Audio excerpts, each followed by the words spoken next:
mga nagsasabi na naman dyan na bakit kailangan ko pa magpaganon. Guys, choice ko to and gusto ko talaga magpa-BBL.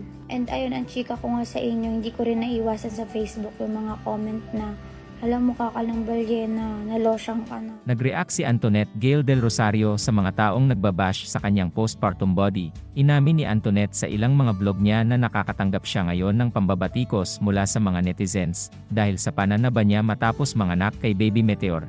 Dahil dito, nakakaramdam na umano ngayon ng body insecurities si Antoinette Gail. Sinabi ng first-time mom na patuloy niyang hindi papansinin ang mga bashers na yon, na hinimok niyang maging masaya na lang para sa iba. Tapos sinasabihan pa ako ng ibang tao sa vlog na, hala tumaba ka na Antoinette, hindi na bagay sayo. Mukha ka ng balyena. Inamin din ni Antoinette na noon pa man ay isa na sa kanyang mga insecurities ang kanyang katawan.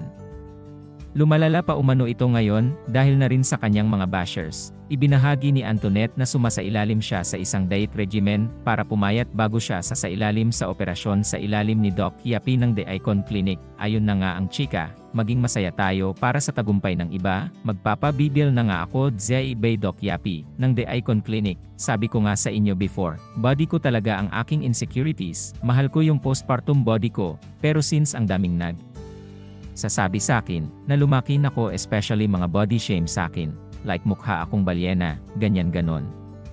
Marami pang comments, na talagang grabe sila mang shame, pero deadma. Pahayag pa ni Antoinette, may body, may rules.